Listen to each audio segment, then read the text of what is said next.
Est-ce qu'il est au courant de ça, le patron de la gendarmerie, le secrétaire d'État à la Défense? Peut-être oui, peut-être non. Parce qu'en même temps, on a entendu parler de grandes campagnes de moralisation de la vie dans la gendarmerie. Bah, vous savez, Ou c'est pour faire jojo? c'est pour la propagande aussi, pour dire que bah oui, on a les mains propres, mais les mains sont extrêmement sales. Mais ça pue du cul, cette affaire. Oh, monsieur Palmer, c'est une grosse expression, ça. Comme on n'est plus un état de droit, capitaine Effoudou. Du moins, au niveau de la gendarmerie, je vous ai dit, c'est tout un cartel. Pour être nommé commandant de brigade de recherche, il faut débourser 10 millions. Aujourd'hui, pour aller en stage à la gendarmerie, il faut débourser à peu près 500 000 francs.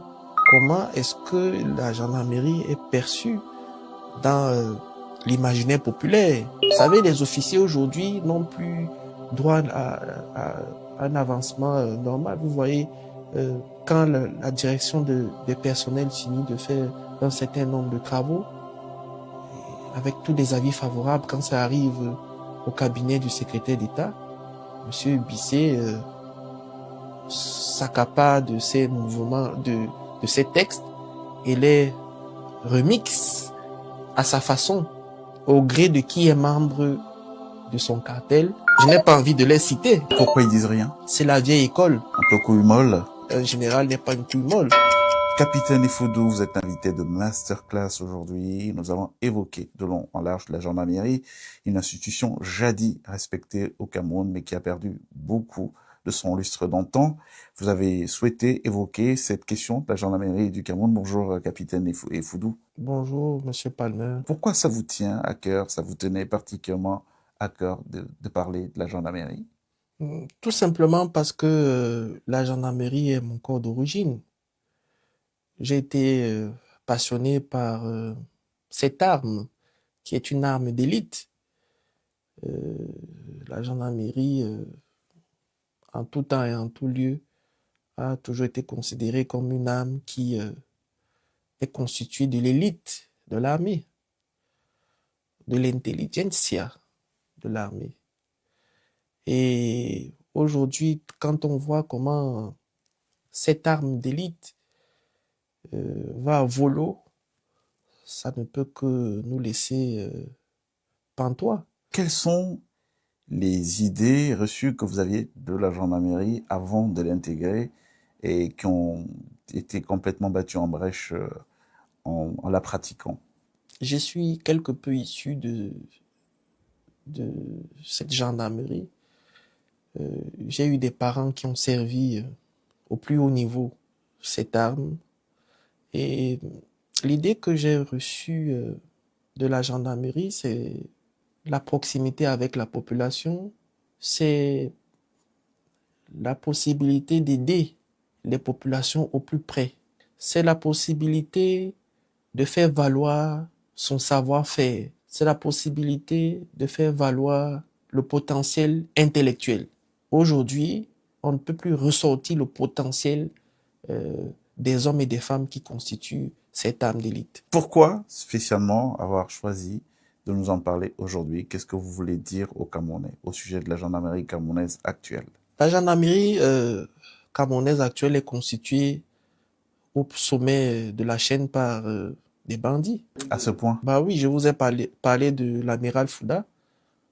Il a des adeptes à la gendarmerie, notamment le commandant, le chef d'escadron Bissé Vladimir. Dont vous avez déjà parlé ici? Tout à fait.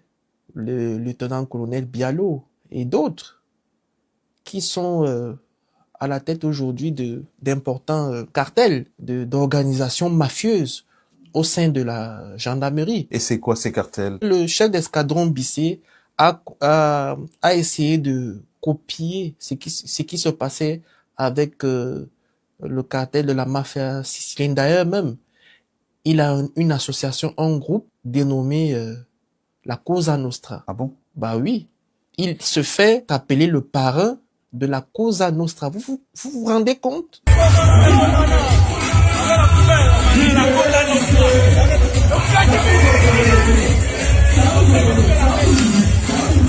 Donc c'est un groupe informel qui existe au sein de la gendarmerie? Oui, qui regroupe de jeunes officiers et même de certains officiers d'un certain rang. Et quel est le fondement existentiel de ce groupe-là? Ben, c'est la rente, exactement comme une mafia. C'est-à-dire que le fonctionnement de la mafia, vous la reprenez au sein de la gendarmerie aujourd'hui. Et donc, ce chef d'escadron Bissé Vladimir se fait appeler le parrain de la Cosa Nostra. Et vous savez ce que la Cosa Nostra a créé comme dégâts en Italie, dans ces années où la mafia régnait en grand maître. Et donc, c'est aujourd'hui ce qui se passe au sein de la gendarmerie nationale.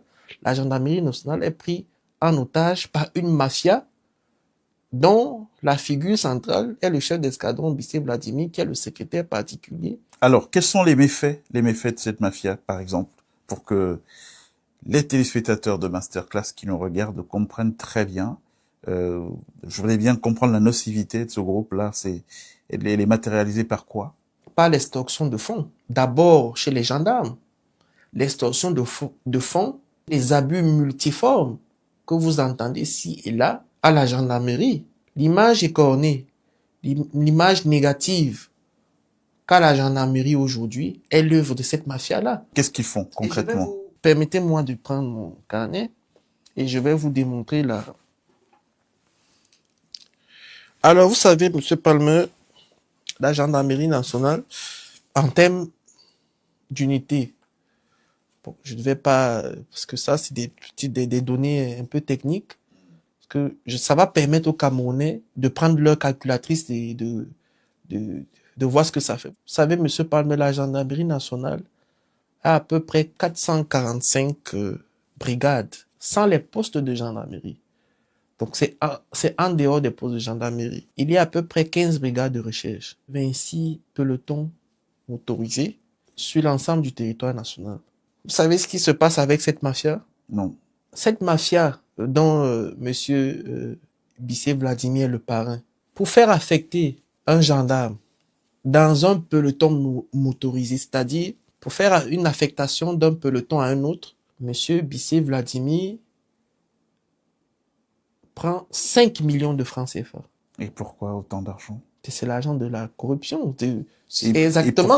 Pourquoi quelqu'un paierait 5 millions pour être affecté? Ben parce que ça lui permettrait de pouvoir se faire plein les poches. C'est pour ça que vous comprenez les abus qu'il y a sur les Camerounais. Attendez, donc on reprend l'affectation d'un gendarme. D'un peloton motorisé à un autre. C'est-à-dire, si vous êtes par exemple un élément du peloton motorisé de Yaoundé et vous voulez peut-être aller à Douala, vous allez déposer chez ce parrain de cette mafia 5 millions de francs. Pourquoi? Parce qu'à Douala, le potentiel d'affaires est plus élevé? Ça, c'est le tarif. Hein. C'est le tarif, quel qu'en soit le peloton motorisé, c'est 5 millions de francs. Et dites-vous bien que par peloton motorisé, je vais dire à peu près, vous allez prendre peut-être par peloton, s'il y a 5 éléments, 5 gendarmes, vous faites ça par 26. 5 fois 26 fois 5 millions. Que tous ces gens payent pour avoir des postes juteux. S'il faudrait faire des mutations de gendarmes par peloton motorisé, les pelotons motorisés sont des pelotons de la gendarmerie qui contrôlent les axes routiers. Ah, donc affectés à la surveillance routière. Tout à fait. Donc, pour être affecté à la surveillance routière, il faut payer 5 millions de francs. Oui, 5 millions de francs CFA. Pour être nommé commandant de peloton motorisé, donc de ces unités de la gendarmerie en charge de la surveillance routière. Routière, oui. Il faut payer 20 millions de francs CFA. Donc, vous faites 20 fois 26. 20 millions fois 26. Et le parrain de cette organisation, c'est... le chef d'escadron Bissé Vladimir. Il ne répond pas, il ne prend pas d'ordre de quelqu'un d'autre? Non, non, non. D'ailleurs, il se dit être le secrétaire d'État à la gendarmerie et que son beau-frère, qui est le secrétaire d'État nommé par décret présidentiel, n'est qu'un figurant. Parce qu'il est le beau-frère du secrétaire d'État à la gendarmerie? Oui. Donc, il dit que c'est lui le secrétaire d'État et que M. Toga Galax, qui a été nommé par décret présidentiel, n'est qu'un figurant. Donc, à la gendarmerie, pour être affecté à une brigade routière, dans une brigade routière, vous payez 5 millions de francs. Oui. Et c'est fois autant de brigades qu'il y a dans l'ensemble du pays. Pas, voilà, autant de pelotons parce que c'est l'équivalent, le peloton routier, c'est l'équivalent de la brigade, mais sur le plan de la gendarmerie routière. Tout. Alors, comment ils rentabilisent cet investissement, si on peut appeler ça comme ça? Donc, j'ai pas fini, hein, monsieur Palmer. D'accord. Alors, je vous ai dit, pour être nommé commandant de peloton, faut donner 20 millions. Et puis, pour être nommé commandant de brigade, c'est-à-dire les brigades de gendarmerie ou les brigades, vous savez ce que c'est qu'une brigade de gendarmerie. Je vous ai dit que sur l'ensemble du territoire, il y a à peu près 445. Donc, pour être nommé commandant de brigade, il faut débourser 5 millions. Donc, vous faites 5 millions fois 445. Pour être nommé commandant de brigade de recherche, sur l'ensemble du territoire national, il y a à peu près 15 brigades de recherche. Il faut débourser 10 millions. Donc, vous faites 10 fois 15. Ce n'est pas fini. Vous savez qu'aujourd'hui, pour aller en stage à la gendarmerie, il faut débourser à peu près 500 000 francs par stagiaire. Et lui, il s'intéresse à partir des certificats d'aptitude technique numéro 2 et 3. Et vous savez, par contingent, c'est à peu près 300 à 400 gendarmes par contingent. Et dites-vous bien que pour accéder à ces stages, il faut payer à peu près 500 000 francs. Donc vous faites 500 000 fois 300 ou fois 400. Vous voyez? Et puis, c'est-à-dire, cette mafia-là a paralysé même le fonctionnement de la gendarmerie. Vous voyez les pelotons routiers, par exemple, je m'attarde dessus, les pelotons routiers motorisés de Yaoundé, Douala-Ville, Bonabéry, Ngaoundéré et Bertois sont commandés par les mêmes personnes depuis 2019. Et comment ils font pour se maintenir? Par ce processus. Donc, ils versent toujours de l'argent. Oui, par ce processus. Et en fait, il y a un jeu de chaises qui s'opère. Celui qui a Yaoundé va à Bertois, celui qui a Bertois va à Douala, et ainsi de suite. Mais ça reste les mêmes. Comment ils rentabilisent une fois qu'ils ont payé 5 millions de francs, qui doivent quand même être une somme énorme pour un gendarme? C'est pas avec son salaire qu'on paye 5 millions de francs. Ben, c'est à travers les abus, tout simplement.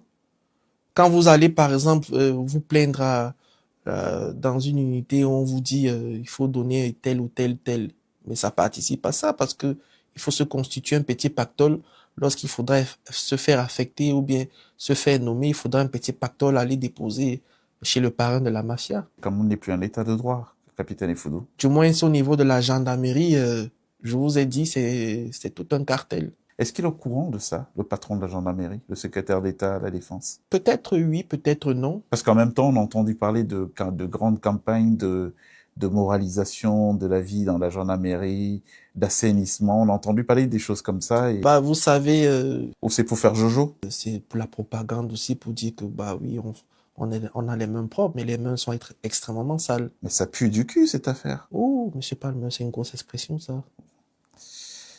Pardon pour nos téléspectateurs. Voilà, on est quand même abasourdi quand on entend tout ce que vous me dites. Donc en clair, c'est pas la gendarmerie qu'il faut aller au Cameroun si on a besoin d'un peu de justice. Non.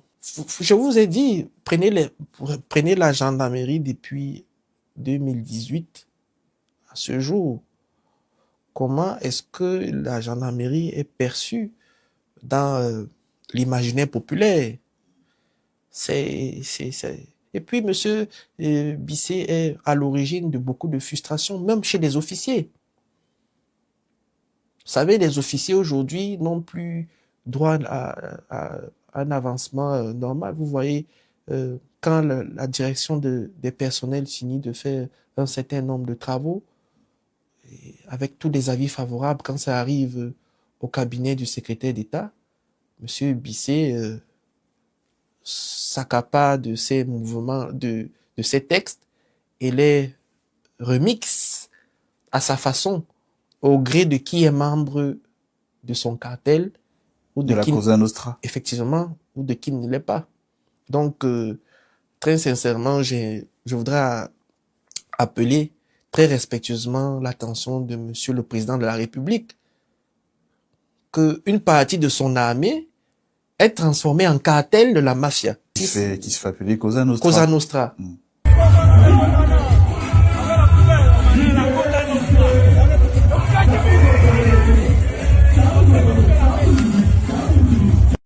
Monsieur le Président de la République, très respectueusement, ouvrez une enquête si ce que je dis est faux. Demandez à n'importe quel service de sécurité, sauf la DGRE, Monsieur le Président. Ne demandez pas à la DGRE parce que vous n'aurez pas de bon compte rendu. Quels qu'en soient les moyens qui sont les vôtres, demandez des enquêtes et on vous dira.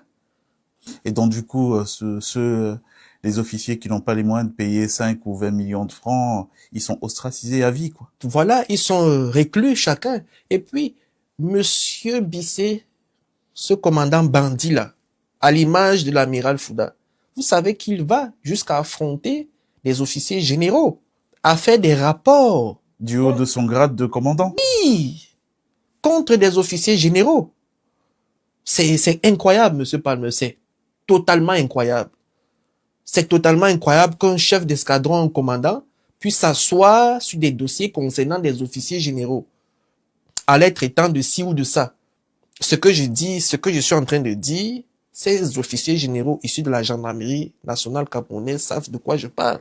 Je n'ai pas envie de les citer. Et pourquoi ils disent rien? C'est la vieille école. Ils sont de la vieille école. C'est des gens qui... Un peu couille molle. Non, je ne veux pas dire couille molle. Un général, je ne peux pas vous permettre de le dire. Un général n'est pas une couille molle. Ben, c'est l'ancienne école, c'est-à-dire des gens qui... Ils ont plus de capacité d'indignation, mon capitaine. Ils savent encaisser. Ils savent encaisser, ils encaissent. Mais moi, je le dis. Moi, j'ai décidé de parler. Je vous ai dit que j'ai décidé de parler à mon âme et conscience. Donc, ce que je dis, c'est ce qui est. Je ne parle pas au conditionnel. Je vous dis que ce que je dis, c'est ce qui est. Donc, ils encaissent, tout simplement, en attendant l'arbitrage du président de la République. Et moi, je venais tout à l'heure d'appeler la très haute attention du chef de l'État pour lui dire que, Monsieur le Président, vraiment, votre gendarmerie, une partie de votre armée est transformée en cartel de la mafia sicilienne, la Cosa Nostra. Donc, vous avez l'esprit de la Cosa Nostra à la gendarmerie, Monsieur le Président. Et puis, Monsieur Palmer, cette situation a un peu duré. Je vous ai toujours dit, depuis ma prise de parole, que nous ne sommes pas très loin du point de rupture.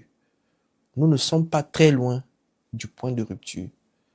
Ceux qui ont des oreilles pour entendre, qu'ils entendent. Nous ne sommes pas très loin du point de rupture. Ce que vous venez de nous dire, capitaine Effoudou, concernant la gendarmerie, appelle un vaste coup de balai quand même. Il faut peut-être qu'il se bouge finalement, à moins qu'il ne soit le parrain de cette mafia. Monsieur Palmer, je ne peux pas vous laisser dire ça. Le chef de l'État, le chef des forces armées ne peut pas être complice ou être affilié à ce genre de mafia, non. Je vous ai dit, Monsieur Palmer, aujourd'hui que la gendarmerie nationale, un ensemble de services de sécurité sont contrôlés par Monsieur Ferdinand Ngongo. Et donc, que voulez-vous que le président de la République ait comme information? Qu'est-ce que vous voulez? Il n'aura aucune information dans le sens de la dénonciation. Non, c'est pas possible. Monsieur Palmer, j'ai appris le retour du chef de l'État au Cameroun qui suscite nombre d'espoirs, notamment un balayage, réaménagement, remaniement qui va débarrasser le Cameroun d'un certain nombre de crapules. Mais je voudrais dire très sincèrement au président de la République, Monsieur le Président, ne le faites pas encore, s'il vous plaît. Je n'ai pas encore fini.